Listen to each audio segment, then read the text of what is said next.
Welcome to TradersArmy.com, defending your right to build wealth and preserve capital for generations to come.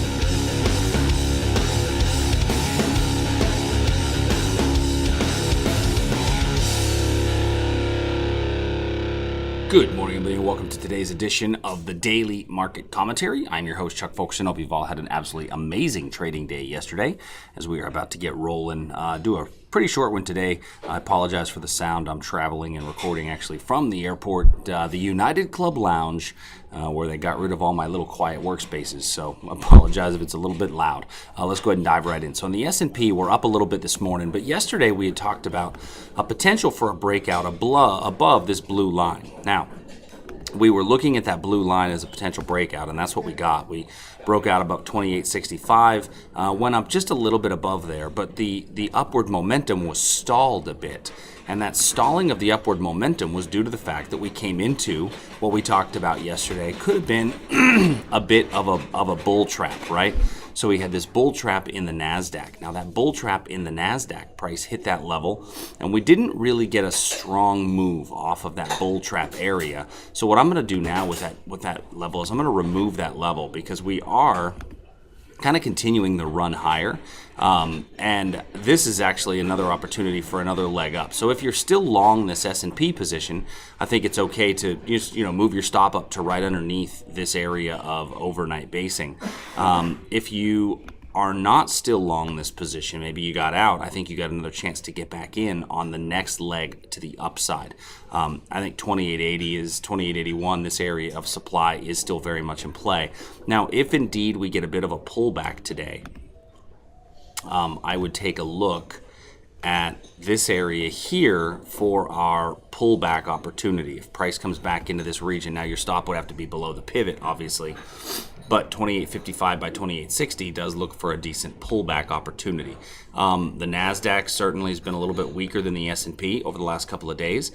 We've technically not made it through this area of supply, but there is a little area of supply up above us. A little bit of basing in here. This could actually also serve for a pretty nice breakout to the upside. Crude oil, we talked about this as a confirmation short, knowing that it was a very weak level because of our upward trend, right? Our big picture moving up made us change that from a limit entry to a confirmation entry, and that exactly shows why we do confirmation entries. Price came into the level, we got halfway in, which activates the trade, but has not made a move out of it since. Matter of fact, we've pierced above it. So this level would be no longer valid in what we would do. However, if we do get a bit of a pullback, we continue to put in demand levels below us that have a decent level of strength. And I would be okay on a 4-hour chart. I think there's plenty of room now.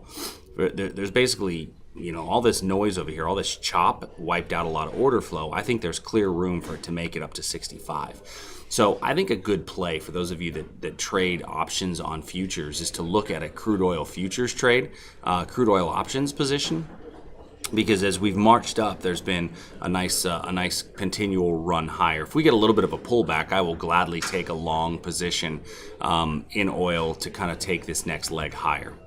In gold, we had talked about this little gold level for a short. This little gold level for a short yesterday, and this level that we had spoken about. Price came up into here, moved a little bit away. We got a touch, but then popped right through. So more than likely, we talked about how this stop needs to be a little bit higher, possibly even above the pivot, but it's continuing that move down. Now, when I look at gold on this 4-hour chart, we can see that we are kind of in this little bit of downward trend, lower swing highs, lower swing lows, coming to an area of potential support, a little potential demand. So your shorts are the better opportunity in this market. Shorts make more sense, but I don't have a great short level on the hourly chart. I've actually got to dive to the 15-minute. Now, when I dive a little bit deeper and go into the 15-minute, there's a lot of levels in here that do make sense. And what I'm going to do is take the lowest body in this little base and the highest wick. So the lowest body would be the body of this little doji in here. and the highest wick would be this area up in there. Now, there's a chance it'll bust through here, and this level up here is a really nice area as well. All right, looking at our bonds and currency markets. So we talked about this 10-year note in the ZN. Price came really close to our ZN entry position. Did not get filled, so we need to convert that to a confirmation style entry since we came really close to it. So we switch that to a confirmation style entry, waiting for price to come in and then getting long as it comes back out. Our short up here, this one worked out, depending on how you took the trade, may or may not have gotten filled on this position. We based a lot before it, which definitely weakens the trade, but got a really nice move out of that level. That zone did work out pretty well. Actually came up, your stop has to go above the highest pivot, so you've got plenty of room in there for that position. But now we're between some confirmation areas going forward. The Aussie, boy, this level's come close twice. And now this is really setting up. If I look at this on more of a 4-hour or even a daily chart, the daily chart especially, it's really setting up for a breakout one way or the other. Now, I'm not going to trade the breakout yet because I don't have the true breakout setup. But this overnight movement where we spiked up to supply and then came sailing down, I'm still between my levels, so I'm going to be a bit more cautious. I'm still going to be a bit more cautious on an entry on that one. Inside of the euro, so let me know in the comment section below if you took our euro breakdown. That euro breakdown is starting to move our way. I think now it's time to take your stop and move it to break even. So take your stop and move it to break even if you caught that euro breakdown from yesterday's daily market commentary.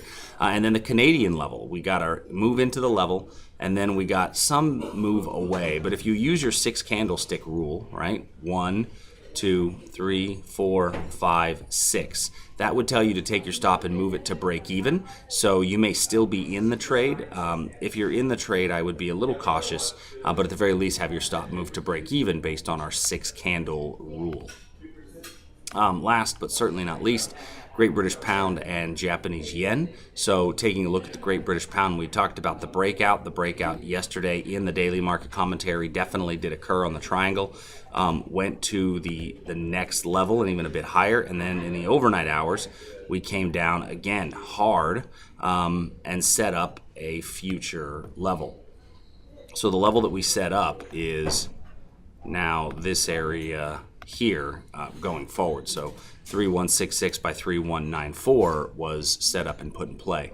And then in the Japanese yen, we came into our demand level and we've done nothing. So I would take this one off of my list because it's basically hit our 6 candle rule, and it's actually setting up now for a breakdown, right? It sets up for a breakdown kind of below this area, especially since we're getting a little bit of this movement. Now, this could break out either way, but the breakout to the downside is a little bit more probable. So, hope you guys have a great trading day today. For those of you that are in the New York, New Jersey area, we're doing our Traders Area Meetup. I will put it in the comment section down below for the link to register. So just make sure you register so that I make sure I reserve enough tables and enough space. But I hope you guys have an absolutely, and remember, it's no pitch, just drinks. We're just going to be just traders meeting other traders. So I will talk to you all real soon. Have a phenomenal trading day. If you need any questions, send me an email, support@tradersarmy.com. See you later.